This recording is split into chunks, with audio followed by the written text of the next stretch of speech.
السلام علیکم ورحمۃ اللہ تعالی وبرکاتہ۔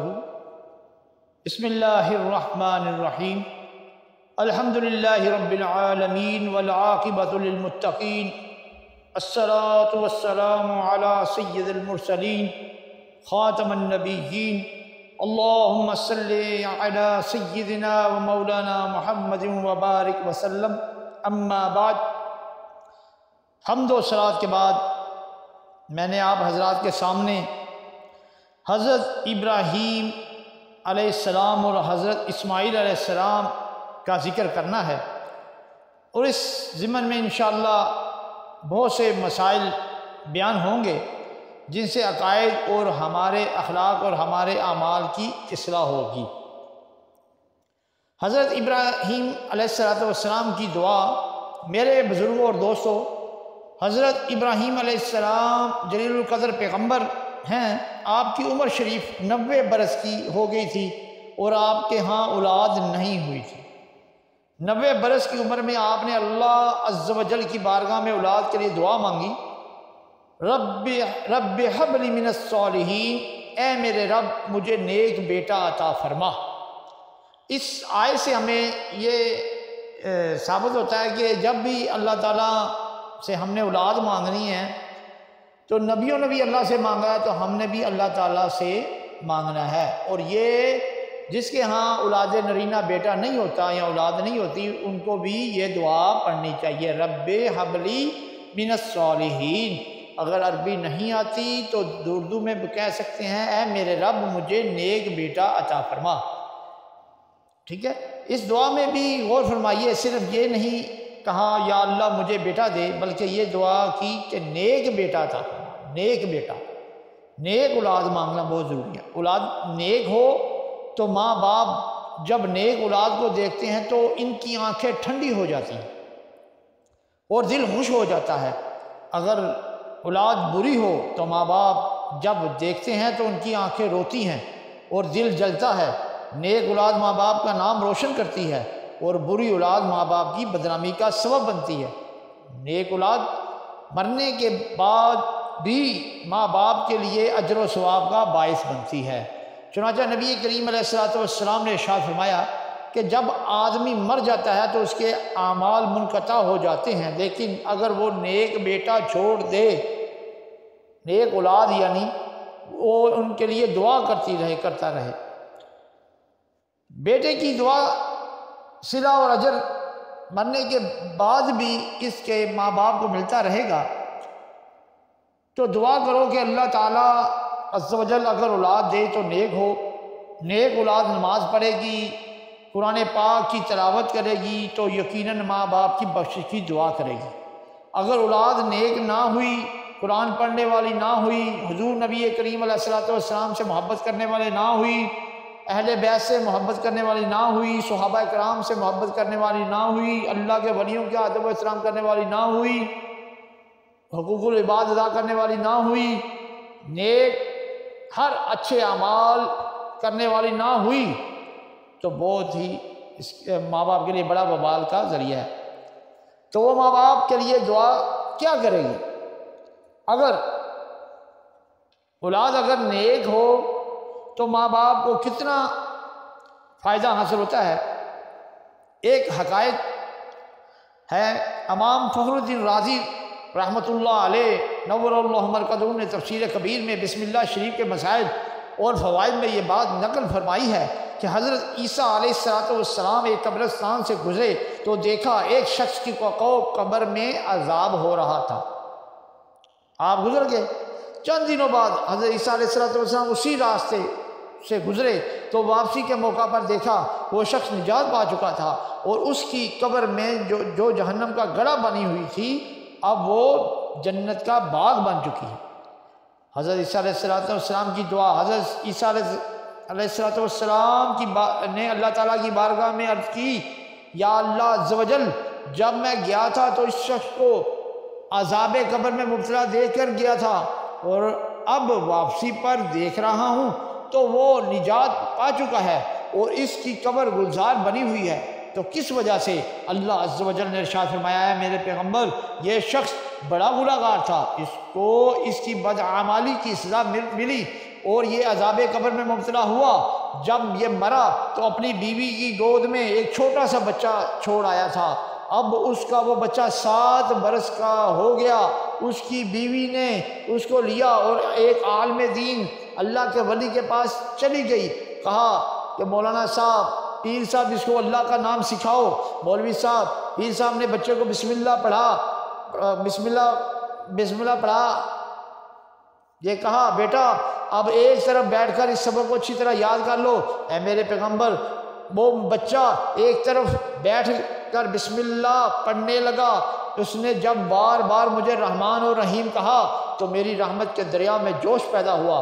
بسم اللہ وہ پڑھتا تھا مگر میں نے اس کے باپ کو بخش دیا۔ وہ عذاب میں اس کو، جو عذاب اس کے اوپر ہو رہا تھا اس کو اٹھا لیا، عذاب اس سے دور کر دیا۔ اندازہ کرو، کبھی اس بچے نے بسم اللہ ہی پڑھی ہے تو عذاب قبر میں مبتلا باپ کی بخشش ہو گئی۔ تو جب وہ بچہ اللہ کی کتاب پڑھے گا، اللہ کے نبی کریم علیہ السلام سے محبت کرے گا، ان کی آل سے محبت کرے گا، ان کے صحابہ کرام سے محبت کرے گا، اللہ کے ولیوں سے محبت کرے گا، تمام اچھے امور سے محبت کرے گا جو اللہ اس کے رسول صلی اللہ علیہ وسلم نے ہمارے لیے جو دنیا میں رہنے کے لیے ہمیں اچھی جو باتیں بتائی ہیں ان پہ عمل کرے گا تو پھر کیا اس کی شان ہوگی۔ جی اس پر عمل کرے گا تو ماں باپ کو کتنا اجر و ثواب ملے گا۔ تو اپنی اولاد کو قرآن پڑھاؤ، علم دین سکھاؤ، نبی کریم صلی اللہ علیہ وسلم سے محبت سکھاؤ، نیکی کی طرف لگاؤ، حضور کی آہ سے محبت سکھاؤ، حضور کے صحابہ سے محبت سکھاؤ، اللہ کے ولیوں سے محبت سکھاؤ۔ اگر تمہارا بچہ نیک ہو تو یہ دعا کرے گا، رب اجعلنی مقیم الصلاۃ ومن ذریتی ربنا وتقبل دعا ربنا اغفر لی ولوالدی وللمؤمنین یوم یقوم الحساب۔ جب وہ ہر روز یہ دعا مانگے گا تو اس کی دعا رائے گا نہیں جائے گی، یقیناً اس کی دعا سے خود اس کی ذات کو، اس کے ماں باپ کو اور تمام مومنوں کو نفع پہنچے گا۔ آج کل ہمارا یہ شوق ہے کہ ہمارے بچے ڈاکٹر بن جائیں، انجینئر بن جائیں، منسٹر بن جائیں۔ بہت کم لوگ ہیں جن کا یہ شوق اور جذبہ ہے کہ ہمارے بچے عالم بن جائیں، حافظ قرآن بن جائیں، نیک بن جائیں، ہمارے بچے قرآن کے حافظ بن جائیں۔ چنانچہ میں ایک بات عرض کرتا ہوں، اس سے سبق حاصل کرنا چاہیے۔ ہم بچوں کو پڑھاتے ہیں، وہ میٹرک ایف اے وغیرہ کرتا ہے، پھر اس کو ولایت بھیج دیتے ہیں، وہ بی اے کرتا ہے اور 5 سال کا کورس کر کے واپس آتا ہے، مغربی تہذیب میں رہتے ہوئے اس کے خیالات بھی مغربی قسم کے ہو جاتے ہیں، وہ مغربی تہذیب و تمدن کا شیدائی اور دلدادہ ہو جاتا ہے، واپس آتا ہے، باپ کے مرنے کا وقت قریب آیا، باپ کے مرنے کا وقت قریب آیا، باپ کہتا ہے بیٹا میرے مرنے کا وقت قریب ہے، نزا کا عالم ہے، مجھے تکلیف ہو رہی ہے، سورہ یاسین پڑھو تاکہ میری جان آسانی سے نکل جائے، کیونکہ آج کل سورہ یاسین ہی جان نکالنے کے لیے رہ گئی ہے۔ تو وہ بیٹا جس نے ولایت پاس کیا ہوتا ہے، جس نے ڈگریاں حاصل کی ہوتی ہیں، جس کی تعلیم پر باپ نے سینکڑوں ہزاروں روپے خرچ کیے ہیں، وہ بچہ اس قابل نہیں کہ اپنے باپ کے سامنے سورہ یاسین شریف کی تلاوت کر سکے۔ وہ بچہ کہتا ہے ابا جان مجھے تو یہ بھی پتہ نہیں کہ سورہ یاسین شریف یہ ہے کون سے پارے میں، بتائیے۔ جس کی تعلیم آپ نے تعلیم پر ہزارہ روپے خرچ کر دیے، اس کا خرچہ پورا کرنے پر نہ آپ نے جائز دیکھا اور نہ ناجائز دیکھا، اس کی ضروریات پوری کی، اپنی جان پر کھیل کے خون پسینہ کیا، اس کے اخراجات پورے کیے، اس کو پڑھایا لکھایا، مگر وہ آپ کے مرنے کے بعد سورہ یاسین شریف بھی سنا نہیں سکا۔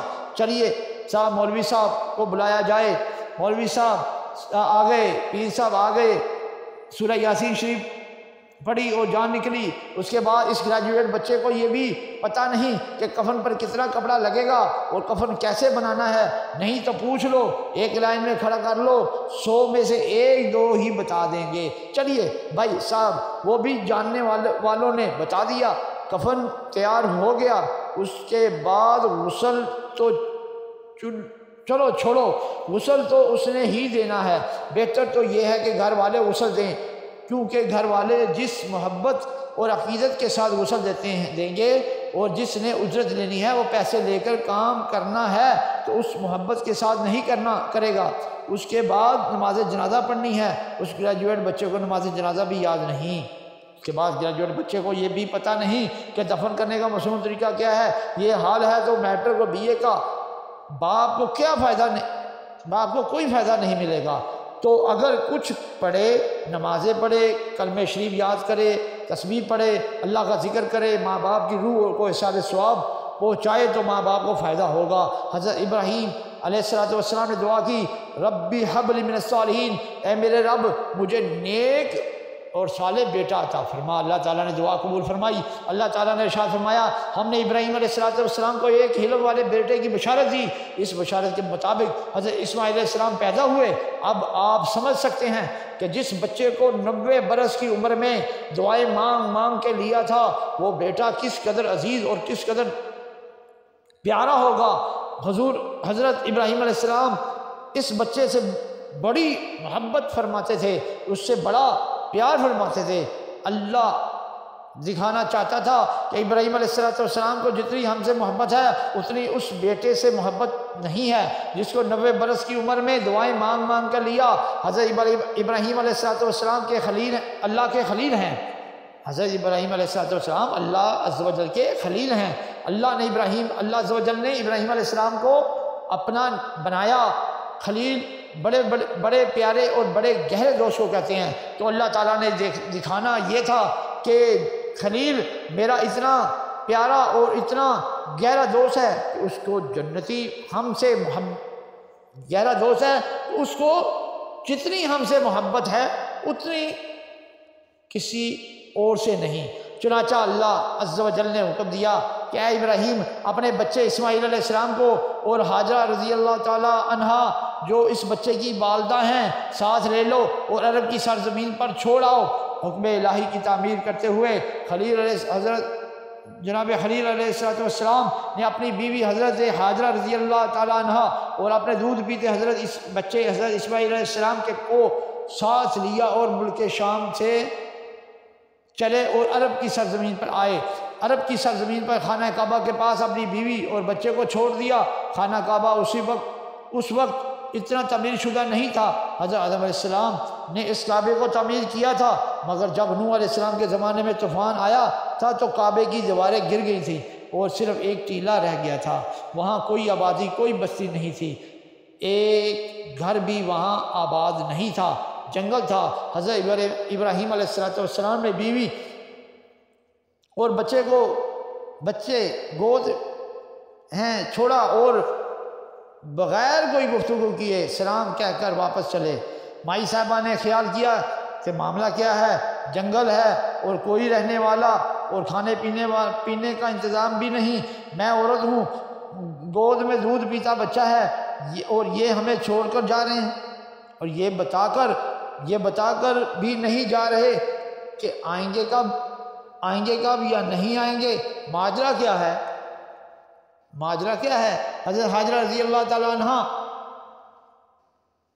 کی حضرت حاجرہ رضی اللہ تعالی عنہ نے عرض کی، یا نبی اللہ، اے اللہ کے نبی، آپ نے کوئی جواب نہ دیا۔ مائی صاحبہ نے دوسری مرتبہ آواز دی، تیسری مرتبہ آواز دی، چوتھی مرتبہ آواز دی۔ جب کوئی جواب نہ پایا تو اٹھی اور تیزی سے چل کر حضرت ابراہیم علیہ السلام کے پاس پہنچی، آپ کا دامن تھاما اور عرض کیا کہ اے اللہ کے پیغمبر، آپ ہمیں کیوں چھوڑ کر جا رہے ہیں؟ آپ خاموش کھڑے ہیں۔ مزاج شناس بیوی سمجھ گئی کہ یقیناً اللہ عز و جل کا حکم آیا ہوگا، کیونکہ یہ اللہ کے نبی ہیں اور ان سے بڑھ کر انصاف کرنے والا کوئی نہیں، اور یہ اپنے اہل و عیال پر بڑے مہربان ہیں، ان کے حقوق کو پہچانتے ہیں۔ جب اس کے باوجود ایسا کر رہے ہیں تو یقیناً اللہ کا حکم آیا ہوگا۔ تو مائی صاحبہ نے عرض کی، یا نبی اللہ، کہ اللہ عز و جل کا حکم آیا ہے کہ ایسا کرو؟ فرمایا ہاں، بس یہ سننا تھا۔ حضرت حاجرہ رضی اللہ تعالی عنہ نے کہا، اگر اللہ کا حکم آیا ہے تو آپ بڑے شوق سے تشریف لے جائیں، اور وہ ہمارا حافظ، اللہ تعالیٰ ہمارا حافظ و نگہبان ہے۔ حضرت ابراہیم علیہ السلام ادھر آ گئے اور وہ مقدس خاتون اپنے بچے کو لے کر صبر و رضا کا پیکر بنتے ہوئے زمین پر بیٹھ گئی اب سبق حاصل کرو، خصوصاً ہماری مائیں اور بہنیں جو واعظ سن رہی ہیں وہ اس بات کی توجہ اور غور سے سنیں۔ جب حضرت ابراہیم علیہ السلام نے اپنی بیوی کو جنگل میں چھوڑا تھا اس وقت آپ کی 2 بیویاں تھیں، ایک حضرت سارہ رضی اللہ تعالیٰ عنہ اور دوسری کا نام حضرت حاجرہ رضی اللہ تعالیٰ عنہ تھا۔ حضرت سارہ رضی اللہ تعالیٰ عنہ کے ہاں کوئی اولاد نہیں ہوئی تھی اور حاجرہ رضی اللہ تعالیٰ عنہ کے ہاں فرزند ہوا تھا جس کو چھوڑ کر گئے۔ تو آپ سمجھ گئے کہ مائی صاحبہ یہ کہہ سکتی تھی کہ اللہ نے کیسے حکم دے دیا، میں بچے والی ہوں، ایک بچے والی کو آپ جنگل بیابان میں چھوڑ کر جا رہے ہیں اور جس کی گود میں بچہ نہیں اس کو اپنے گھر میں محل میں بٹھا رکھا ہے، تو یہ کیسی ناانصافی ہے۔ اے اللہ کہ اللہ نے عز و جل نے میرے لیے حکم دے دیا اور اس کے لیے نہیں دیا، میں تو بچے والی ہوں اور زیادہ رحم اور شفقت کی مستحق ہوں اور آپ مجھے یہاں پر چھوڑ کر جا رہے ہیں، اور مجھے کیا پتہ ہے کہ اللہ عز و جل کا حکم آیا بھی ہے یا نہیں آیا، اور اگر آیا ہے تو میں اس حکم کو نہیں مانتی ہوئی جو انصاف کے خلاف ہے۔ اگر ایک کو گھر میں بٹھا رکھو اور دوسری کو جنگل میں چھوڑ جاؤ، اگر اللہ عز و جل کا حکم ہے تو اس دوسری کو بھی لاؤ، کیونکہ دونوں کے درمیان عدل کرنا چاہیے، اور آپ بھی میرے ساتھ بیٹھیں۔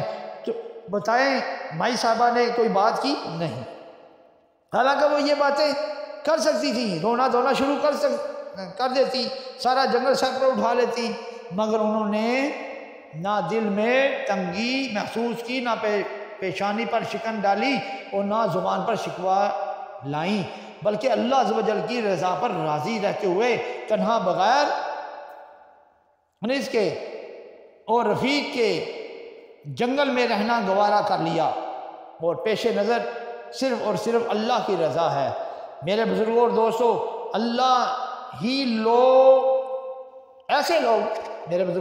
ایسے ہی لوگ اللہ تعالیٰ عز و جل کی رضا کا مقام حاصل کرتے ہیں، دنیا اور آخرت میں اللہ تعالیٰ کی رحمتوں اور برکتوں اور درجات سے سرفراز ہوتے ہیں، جو بلا چون و چرا اللہ تعالیٰ عز و جل کے احکام پر عمل کرتے ہیں۔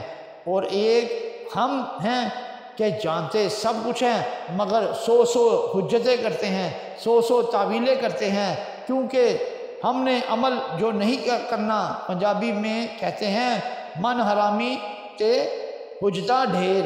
اس کا مطلب یہ ہوا کہ اللہ کو ان چیزوں کا پتہ نہیں۔ بولو اللہ کو پتہ تھا بھی یا نہیں؟ یقیناً پتہ تھا۔ حضرت ابراہیم علیہ السلام نے اسی لیے اعتراض نہیں کیا، نکتہ چینی نہیں کی کہ جس خالق و مالک نے حکم دیا ہے وہ بھی تو یہ سب کچھ جانتا ہے کہ وہ یہ میری بیوی ہے، اس کی گود میں دودھ پیتا بچہ ہے، ان کو کھانے پینے کی بھی حاجت ہوگی، وہ بھی تو سب کچھ جانتا ہے۔ جب اس نے سب کچھ جاننے کے باوجود حکم دیا ہے تو اس کے حکم میں حکمتیں ہیں، ہمیں تعمیل کرنی چاہیے، نکتہ چینی نہیں کرنی چاہیے۔ میرے دوستوں اور بزرگوں، ان کا ایمان کامل تھا اور ان کا یقین کامل تھا، وہ جانتے تھے کہ جو اللہ تبارک و تعالی عز و جل میرے اوپر اتنی بڑی آگ کو گلزار بنا سکتا ہے، وہ میری بیوی اور بچے کی جنگل میں حفاظت بھی کر سکتا ہے، ان کی ضروریات بھی مہیا فرما سکتا ہے۔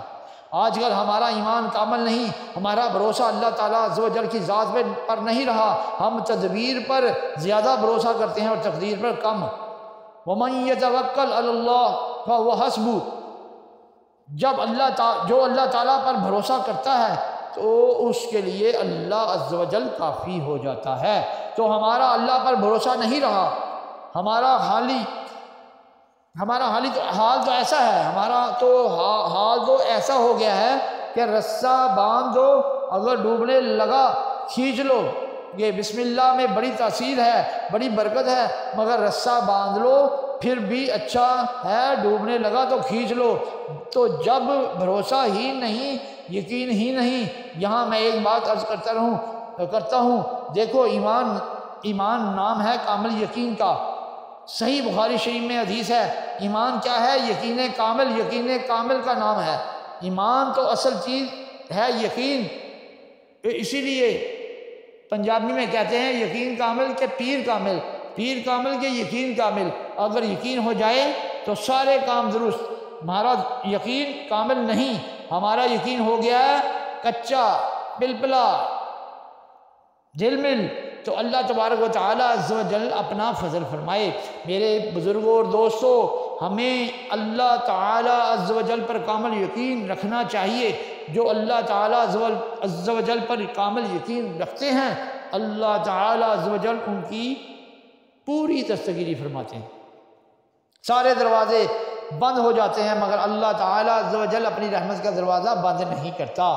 لو تمہیں ایک بڑا پیارا واقعہ سناتا ہوں۔ ایک خاتون بیت اللہ شریف کا طواف کر رہی تھی اور طواف کرتے کرتے بار بار کہہ رہی ہے، اے میرے مولا، اے میرے معبود، اے میرے کریم اور رحیم مولا، اے میرے پیارے مولا، وہ گزرا ہوا زمانہ کیسا زمانہ تھا، وہ گزرا وقت کیسا وقت تھا جب کہ تم نے بڑا کرم کیا اور بڑی مہربانی فرمائی تھی، کہ کس زبان سے تیرا شکر ادا کروں۔ ایک بزرگ جو طواف کر رہے تھے وہ اس عورت کے الفاظ سنتے تھے، انہوں نے سوچا کہ اس عورت کے ساتھ کوئی خاص واقعہ پیش آیا، وہ سننا چاہیے اور معلوم کرنا چاہیے تاکہ ایمان کو تازگی حاصل ہو۔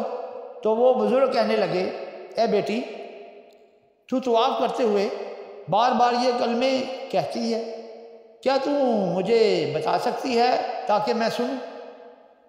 تو میرا ایمان بھی تازہ ہو اور میرے یقین میں بھی ترقی پیدا ہو۔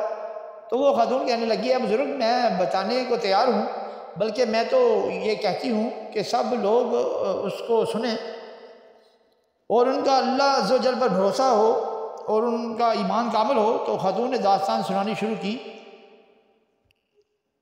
وہ کچھ اس طرح تھی کہ میں اور میرا شوہر اور گود میں دودھ پیتا بچہ تھا، ہم حج اور زیارت کے نیت سے گھر سے نکلے۔ ہم نے پیدل سفر کیا اور اونٹوں پر سفر کیا، یہاں تک کہ کشتی میں بھی سفر کیا۔ کشتی میں ہم بیٹھ کے آ رہے تھے کہ رات کے وقت اچانک کشتی ایک چٹان سے ٹکرائی اور جو دریا کے اندر چھپی ہوئی تھی اور اندھیرے کے سبب سے معلوم نہیں ہو رہی تھی۔ کشتی تیزی سے جا رہی تھی کہ جا کر زور سے ٹکرائی تو کشتی ٹوٹ گئی۔ کشتی کے تختے الگ ہو گئے، لوگ ڈوب گئے۔ اس خاتون نے کہا کہ اتفاق سے جب کشتی ٹوٹی تو جس تختے پر میں بیٹھی ہوئی تھی وہ کشتی سے الگ تو ہو گیا مگر میں نے اس کو چھوڑا نہیں۔ میری گود میں بچہ تھا، وہ تختہ تیرنے لگا، وہ جو تختہ تھا نا وہ تیرنے لگا اور میں اس پر بیٹھی ہوئی تھی۔ مجھے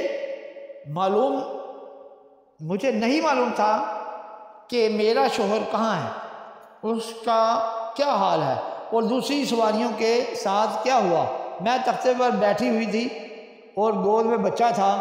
تختہ پانی کے اوپر تیرتا رہا، رات گزری اور جب صبح کی روشنی نمودار ہوئی تو میں نے دیکھا ایک تختہ اور تھا جس کے اوپر ایک حبشی بیٹھا ہوا تھا جو ہمارے ساتھ کشتی میں سوار تھا، اور مجھے اور کوئی شخص نظر نہیں آیا۔ میرے اور اس حبشی کے سوا باقی جتنے لوگ تھے وہ ڈوب گئے یا کدھر گئے ان کا کوئی پتہ نہیں۔ میں بھی تختے پر بیٹھی ہوئی تھی۔ اس نے مجھے دیکھا تو ہاتھوں سے پانی ہٹاتے ہوئے اپنے تختے کو میری طرف لانا شروع کر دیا۔ جب وہ بالکل میرے قریب آیا تو اس کی نیت میں فطور ہوا۔ اس نے میری طرف ہاتھ بڑھایا تو میں نے اس سے کہا کہ اے اللہ کے بندے، اللہ سے ڈرو، دیکھو ہم کس مصیبت میں ہیں، ساری کشتی ڈوب گئی، باقی سارے ڈوب گئے، ہم دونوں بچے ہوئے ہیں، تو بھی تختے پر ہے، میں بھی تختے پر ہوں۔ ایسی حالت میں تو اللہ کا ذکر کر کے عبادت کر کے نجات حاصل کر لے تو بڑی بات ہے۔ تو اللہ عز و جل سے ڈر، مگر اس پر شیطان سوار ہو گیا۔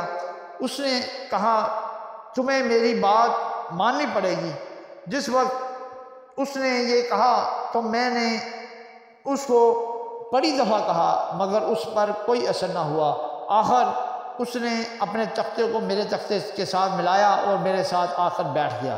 میں نے اس کو کہا اچھا ذرا ٹھہر جا، بچے کو دودھ پلا لوں۔ اس نے کہا تو اس بچے کی وجہ سے دیر کر رہی ہے۔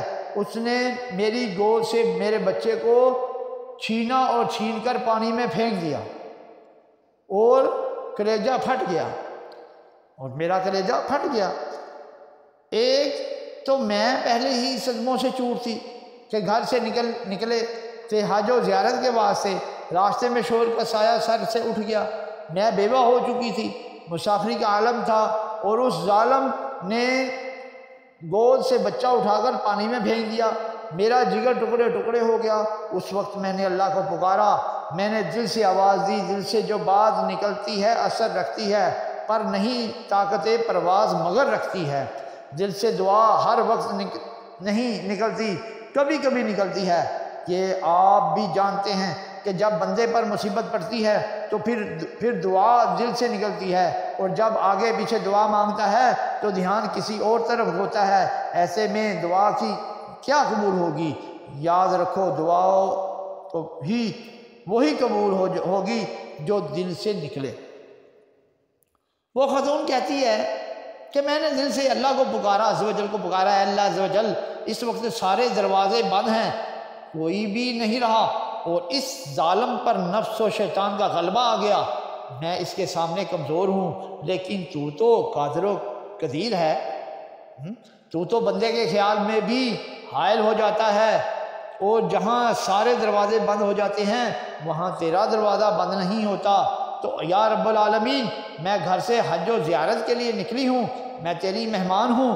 میرے شوہر کا میرے سر سے سایہ اٹھ گیا، اس نے میرے بچے کو بھی پانی میں پھینک دیا۔ اب اس سے تو میری عزت کو بچا، تو ہی بچانے والا ہے۔ تجھے واسطہ دیتی ہوں تیرے حبیب حضرت محمد مصطفیٰ صلی اللہ علیہ وسلم کا۔ تو وہ خاتون کہتی ہے کہ جب میں نے اللہ عز و جل کو پکارا، اس پر بھروسہ کیا اور فریاد کی، تو دیکھا کہ ایک بہت بڑا جانور منہ کھولے ہوئے جیسے مگرمچھ ہوتا ہے آیا۔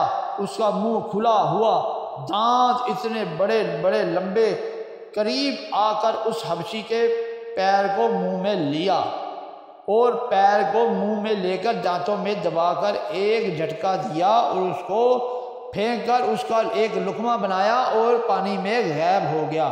اس طرح اللہ عز و جل نے مجھے اس ظالم حبشی سے نجات دلائی۔ پھر میں اسی تیرتے تختے پر بیٹھ گئی۔ 2 دن اور 2 راتوں کے بعد وہ تختہ تیرتا تیرتا کہیں پہنچا۔ مجھے سامنے ایک پہاڑی نظر آئی، میں بھی ہاتھ سے پانی ہٹاتی ہٹاتی پہاڑی پر پہنچ گئی۔ اس پہاڑی پر کوئی آبادی نہیں تھی، کوئی درخت نہیں تھا، جنگل اور چھوٹی سی پہاڑی۔ تو میں وہاں اس پہاڑی کے اوپر بیٹھی رہی۔ وہاں پہاڑی پر میں بیٹھی تھی کہ اچانک سمندر میں مجھے ایک جہاز نظر آیا، اور وہ جہاز بھی حاجیوں کا تھا۔ جب مجھے جہاز نظر آیا تو میں نے زور زور سے اپنا کپڑا ہلایا اور انہیں اپنی طرف متوجہ کیا۔ جب انہوں نے میرا کپڑا ہلاتے دیکھا تو انہوں نے کیا کیا کہ ایک چھوٹی کشتی پر 2-4 آدمی بٹھا کر میری طرف بھیجے۔ جب وہ آئے تو انہوں نے پوچھا کیا معاملہ ہے؟ میں نے ان سے کہا کہ میں ایک مظلوم عورت ہوں۔ اس طرح کشتی ٹوٹ گئی، میرا شوہر اور سب ساتھی ڈوب گئے، اور اللہ عز و جل نے مجھے بچا لیا ہے۔ اللہ عز و جل کے لیے مجھے بھی اپنے ساتھ لے لو، خواہ تم کسی بھی ملک جا رہے ہو مجھے یہاں سے نکالو، میں کم از کم کسی آبادی میں تو پہنچ جاؤں، وہاں سے میں اپنے ملک چلی جاؤں، پھر میں وہاں سے دوبارہ حج کے لیے جاؤں گی۔ انہوں نے کہا ہم وہیں جا رہے ہیں اور مکہ جا رہے ہیں۔ انہوں نے مجھے کشتی پر بٹھایا اور جہاز پر لے گئے۔ جب وہ لوگ مجھے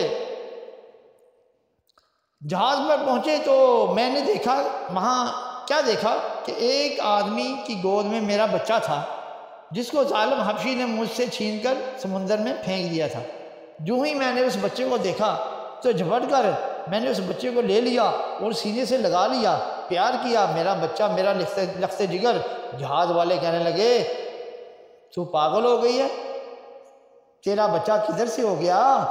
ہم تو پیچھے سے آ رہے ہیں اور تجھے یہاں پہاڑی سے لیا ہے، پھر تیرا بچہ کیسے ہو گیا؟ تو میں کہہ رہی تھی کہ خدا کی قسم یہ میرا بچہ۔ جہاز والوں نے کہا کہ تو ہمیں اپنی داستان سنا، تیرے ساتھ معاملہ کیا پیش آیا؟ جب میں نے اپنی دردناک داستان سنائی تو جہاز والوں نے کہا لے اب ہم سے سن، ہم آ رہے تھے اور ہم نے کیا دیکھا کہ ایک بہت بڑا جانور جس کی پشت پانی سے ظاہر ہو رہی تھی اور باقی حصہ چھپا ہوا تھا، اس کی پشت کے اوپر یہ بچہ بیٹھا ہوا تھا۔ سبحان اللہ، سبحان اللہ، اللہ اکبر کبیرہ۔ اور ہمیں غیب سے آواز آئی کہ اس بچے کو اٹھا لو ورنہ تمہارا جہاز غرق کر دیا جائے گا۔ تو ہم نے اس بچے کو اٹھا لیا۔ تیری داستان سن کر ہمیں یقین ہو گیا کہ یہ تیرا بچہ ہے، واقعی تیرا بچہ ہے۔ وہ عورت جدے پہنچ گئی اور وہاں سے مکہ پہنچی، اور اس لیے وہ طواف کرتے ہوئے کہہ رہی تھی اے میرے مولا، اے میرے خالق، وہ تیرا شکر گزار زمانہ کیسا تھا جب تو نے میری دستگیری کی اور مجھے اس ظالم سے نجات دلائی۔ میں کس زبان سے تیرا شکر ادا کروں؟ مولا تیرا شکر ادا نہیں ہو سکتا۔ اللہ تعالیٰ سنتے ہیں، جب دل سے دعا نکلتی ہے اس وقت سنتے ہیں، کیونکہ دعا کی نہیں جاتی، ہو جاتی ہے۔ بعض لوگ ہمیں کہتے ہیں کہ مولوی صاحب، پیر صاحب دعا مانگو، اور کہتے بھی ہیں کیسے کہیں سے ہم گزر رہے ہوں وہ زبردستی پکڑ لیتے ہیں، پلاتے ہیں چائے، پھر کہتے ہیں مولوی پی چاہ تو کر دعا۔ ہاں پیر صاحب ذرا چاہ پیو، ذرا دعا کرو ساڈے واسطے۔ ہاں جی، اب 1 روپے کی چائے، 10 روپے، 30 روپے، 40 روپے کی چائے پلا کر جس نے دعا کروائی، ہم بھی ایسی دعا کرتے ہیں کہ جیسے چائے پلائی ویسی، جیسے چائے ہوتی ہے۔ اللہ معافی دے۔ اس لیے دعا کی نہیں جاتی، ہو جاتی ہے۔ اس لیے کہتے ہیں کہ دعا منگوایا کم کریں، دعا کے لیے اچھے کام کیا کریں، خود بخود ہی لوگ دعا کریں آپ کے لیے۔ دعا کروانی بھی ٹھیک ہے، مگر دعا ایسا ہے کہ لوگ خود دعا آپ کے لیے کریں، آپ ایسے اچھے اعمال کریں۔ بعض مرتبہ لوگ ایسا سلوک کرتے ہیں کہ وہ کہتے ہیں نہیں، خود دل سے دعا نکل جاتی ہے، اصل دعا وہ ہوتی ہے۔ اور یہ کہ بعض لوگ بظاہر بڑی محبت کا مظاہرہ کرتے ہیں کہ جی ہمیں آپ سے بڑی عقیدت ہے، بڑی محبت ہے، مگر دل نہیں مانتا، ایسا لگتا ہے کہ جیسے اوپر سے کر رہے ہوں، بناوٹ دکھاوا۔ اور بعض لوگ ایسے ہوتے ہیں جو زبان سے تو کچھ نہیں کہتے، مگر پتہ چلتا ہے کہ ان کے دل میں محبت ہے۔ تو میرے بزرگوں، دوستو، اس قسم کے کام کرو کہ ان اللہ والوں کو خوش رکھو تاکہ تمہارے بیڑے پار ہو جائیں۔ اللہ تعالیٰ عز و جل ہمیں ان بزرگوں کے زیر سایہ رکھے، آمین ثم آمین۔ بہر صورت میں عرض کر رہا تھا کہ حضرت ابراہیم علیہ السلام اپنی بیوی حضرت حاجرہ رضی اللہ تعالیٰ سلام اللہ علیہا کو اور اپنے دودھ پیتے بچے حضرت اسماعیل علیہ السلام کو جنگل میں چھوڑ کر واپس آ گئے۔ مائی صاحبہ وہاں بیٹھی ہوئی ہیں، واپس آتے ہوئے حضرت ابراہیم علیہ السلام راستے میں ہی ہیں۔ ایک دعا کی یہ آیت میں نے پڑھی ہے اور یہی میری تقریر کا عنوان ہے۔ اے میرے پروردگار، میں اپنی اولاد کا کچھ حصہ اپنی کچھ اولاد کو بسا دیا۔ یہ دعا کسی بندے کی نہیں بلکہ بہت بڑی ہستی جلیل القدر پیغمبر حضرت ابراہیم خلیل اللہ علیہ السلام کی دعا ہے۔ اس دعا کے ایک ایک لفظ اور ایک ایک حرف میں بہت سے مسئلے ہیں۔ انہوں نے اپنی اولاد کو بسایا تھا یا جنگل میں ایک بیٹے کو چھوڑ دیا تھا؟ بظاہر تو انہوں نے حضرت اسماعیل علیہ السلام کو جنگل میں چھوڑ دیا اور ان کے رہنے سہنے کا انتظام نہیں کیا تھا، اور دعا میں کلمے کیا کہہ رہے ہیں کہ اے میرے پروردگار، میں نے اپنے کچھ اولاد کو بسا دیا ہے۔ یاد رکھو کہ آپ بڑی دور کی بات کر رہے ہیں، حضرت ابراہیم علیہ السلام کی خبر دے رہے ہیں، دور کی بات کر رہے ہیں۔ آپ جانتے تھے کہ حضرت اسماعیل علیہ السلام یہاں آباد ہوں گے اور آگے ان کی والدہ کا سلسلہ چلے گا اور اس کی اولاد میں وہ پھول کھلے گا جو باغ خلیل کا مہکتا ہوا پھول ہوگا، جس کے دم قدم سے ساری بہاریں ہیں۔ اس کا نام ہے احمد مجتبیٰ حضرت محمد مصطفیٰ صلی اللہ تعالی علیہ وآلہ وسلم۔ اے ہمارے رب پروردگار، میں نے اپنی کچھ اولاد کو بسا دیا ہے۔ معلوم ہوا کہ اللہ والے بھی بسا دیتے ہیں، اور جس کو یہ بسا دیں وہ سدا ہی آباد رہتا ہے۔ نہیں تو اللہ تعالیٰ فرماتا ہے ابراہیم علیہ السلام تو کون ہے بسانے والا؟ بسانے والا تو میں ہوں، جس کو چاہوں بسا دوں، جس کو چاہوں آباد کر دوں، جس کو چاہوں برباد کر دوں، تو کون ہے بسانے والا؟ حضرت ابراہیم علیہ السلام نے کیا کہا؟ میں نے بسا دیا۔ اسکنتو کا مطلب میں نے بسا دیا۔ معلوم ہوا اللہ والے بھی بسا دیتے ہیں، جسے یہ بسا دیں وہ بستے ہی رہتے ہیں۔ آگے یہ کہہ رہے ہیں کہ ایسی وادی میں بسا ہے جہاں پیداوار وغیرہ نہیں ہوتی، پہاڑی علاقہ، پتھریلی زمین، کوئی کھیتی باڑی نہیں، کوئی جنس، کوئی غلہ، کوئی پھل فروٹ وغیرہ نہیں، لیکن ایک بات ہے، عند بیتک المحرم، پیداوار تو نہیں ہوتی مگر تیری عزت و حرمت والے گھر کے پاس بسایا ہے۔ معلوم ہوا کہ اللہ تعالیٰ عز و جل کے پڑوس بسنا برکت کا باعث ہے۔ دیکھو حضرت ابراہیم علیہ السلام کہہ رہے ہیں کہ یا اللہ پیداوار تو نہیں ہوتی مگر تیری عزت والے گھر کا پڑوس تو ہے۔ اور آج کل ہم کہتے ہیں کہ کسی مسجد کا پڑوس نہ ہو سونے نہیں دیتے۔ آج کل ہمارا یہ حال ہے کہ ایسی جگہ بسنا چاہیے جہاں پیداوار ہو۔ محشر میں اللہ تعالی عز و جل پوچھے گا کدھر جانا چاہتے ہو، تو جنت میں کہ جہنم میں، تو جواب ہوگا کہ جدھر 2 پیسے کا فائدہ ہے ادھر بھیج دے۔ اللہ تعالیٰ عز و جل کے پڑوس میں آباد ہونا برکت کا باعث ہے۔ اور آج کل واقعی ہمارے حالات عجیب ہیں۔ سوسائٹی میں ایک صاحب ہیں جو بروکر ہیں، پراپرٹی ڈیلر ہیں، انہوں نے مجھے یہ بات سنائی کہ ایک صاحب آئے اور مجھ سے کہا کہ میں بنگلہ بیچنا چاہتا ہوں۔ بروکر کو معلوم ہوا تو اس نے پلاٹ خرید کر اپنی پسند کے مطابق بہت اچھا بنگلہ بنایا۔ اس نے کہا کہ آپ نے تو بڑے شوق سے یہ بنگلہ بنایا تھا، تو اسے بیچ کیوں رہے ہیں؟ کہنے لگا ہمارے بنگلے کے پڑوس میں ایک مسجد بن گئی ہے، جب پلاٹ لیا تھا تب مسجد نہ تھی، اب وہ لاؤڈ سپیکر پر جب وہ اذان دیتے ہیں نا تو ہمارے بچوں کی نیند خراب ہو جاتی ہے۔ توبہ نعوذ باللہ استغفر اللہ، اور ہمارے بچے ہڑبڑا اٹھتے ہیں، ہم تو تنگ آ گئے ہیں، اس لیے یہ جگہ بدلنی ہے۔ لا حول ولا قوت الا باللہ العلی العظیم۔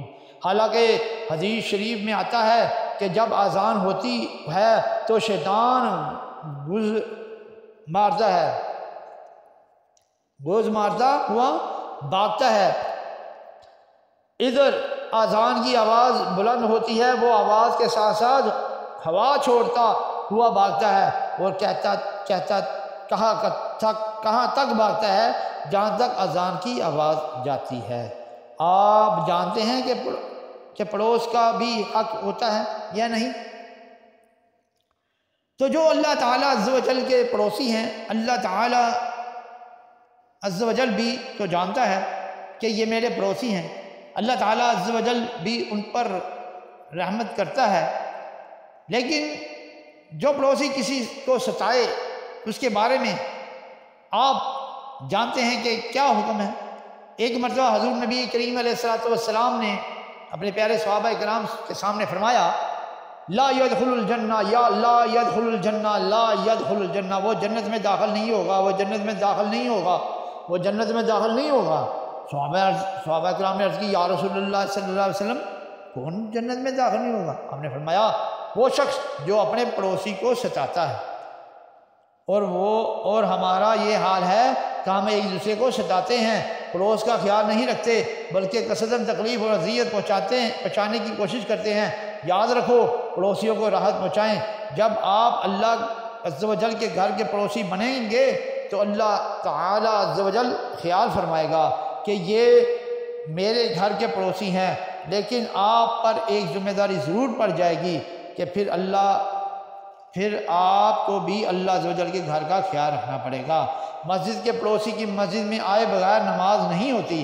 واضح ہوا کہ مسجد کا پڑوسی اپنے گھر میں نماز ادا نہیں کر سکتا، اس لیے اس میں مسجد میں آنا چاہیے، بشرطے کوئی معقول عذر نہ ہو۔ اگر معقول عذر ہے، معذور ہے، چل نہیں سکتا، چنانچہ ایسے لوگ بھی ہوئے جن کے گھر والے ان کو کرسی پر لاتے رہے اور جماعت کے ساتھ نماز ادا کرتے رہے۔ میرے بزرگوں اور دوستوں، اگر اللہ تعالیٰ عز و جل تمہیں مسجد کے پڑوس میں بسائے تو مسجد میں نماز ادا کرو، اور مسجد ایسی جگہ ہے جہاں ہر وقت اللہ کا ذکر ہوتا ہے، اس لیے مسجدوں کو آباد کریں۔ تو یہ مسجدوں کے میں بھی کئی مسئلے مسائل ہیں کہ لوگ اکثر مولانا حضرات سے کچھ شرعی لحاظ سے اکثر افواج رکھتے ہیں، ٹھیک ہے نا۔ مولانا حضرات کو بھی چاہیے کہ وہ بھی اپنے آپ کو امام ہوتے ہیں، ان کے بڑا رتبہ ہے، امام کی بڑی شان ہے، حضور کے مسئلے کے وارث ہوتے ہیں۔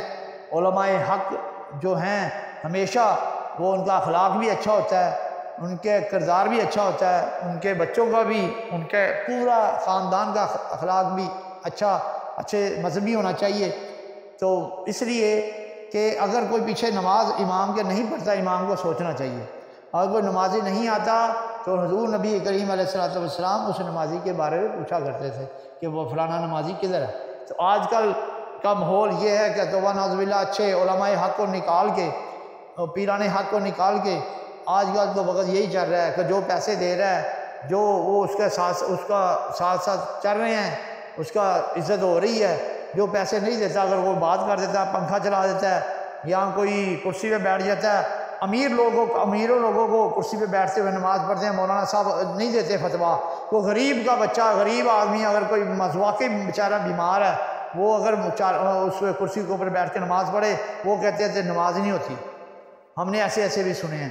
تو اس لیے ہمیں بھی علماء حق کو بھی اور علماء حضرات کو بھی دیکھنا چاہیے۔ اگر غریب بھی بیچارہ معذور اگر مسجد میں آتا ہے نا، تو اس کو بھی وہ فیسلٹی دیں جو امیر کو دے رہے ہیں۔ اگر کرسی پہ بیٹھ کے نماز پڑھ رہا ہے تو غریب بھی پڑھ سکتا ہے، ٹھیک ہے نا، اس کے لیے بھی جائز ہے۔ جیسے اب نعت خوانی کرتا ہے بغیر داڑھی کے تو اس کو ہم کوستے ہیں، تو اگر کوئی تلاوت کرنے والا اللہ کا کلام پڑھے بغیر داڑھی کے تو اس کو بھی کوسنا چاہیے، اس کو بھی کہنا چاہیے کہ بھی تو داڑھی رکھ، سرکار جیسی چہرہ بنا تو پھر اللہ کا قرآن سلام ہے۔ تو یہ چیزیں ہیں، یہ بڑی ہمارے آپس میں ہماری باتیں ہیں۔ تو اس لیے ہمیں حق بھی بیان کرنا چاہیے، علماء حق کا بیان کریں، پیران حق کا بیان کریں، ٹھیک ہے نا۔ 2 نمبر علماء سو کا اسلام کے ساتھ کوئی تعلق نہیں، 2 نمبر پیروں کا اسلام کے ساتھ کوئی تعلق نہیں، ٹھیک ہے نا۔ 2 نمبر مذہبی اسکالروں کا کوئی تعلق نہیں، جو فضلی بٹیرے ہیں، جو بھی بڑے واضح نصیحت ہے نا، قرآن پاک میں ہے یضل بہ کثیر و یہدی بہ کثیرا، کئی قرآن پڑھ کئی ہدایت مانیں گے، کئی گمراہ، ٹھیک ہے نا۔ تو اس لیے یہ سمجھنے کے لیے بڑا اپنا غور و فکر ہونا چاہیے، سارا کچھ دین ایسے نہیں سمجھا جاتا۔ تو اس لیے اللہ تعالیٰ سے ہم دعا کرتے ہیں کہ اللہ تعالیٰ ہمیں اپنے پیارے حبیب کے صدقے جو بھی بیان کیا اس پہ ہمیں خود بھی عمل کرنے اور دوسروں کو بھی عمل کرنے کی توفیق عطا فرمائے۔ السلام علیکم ورحمۃ اللہ تعالی وبرکاتہ۔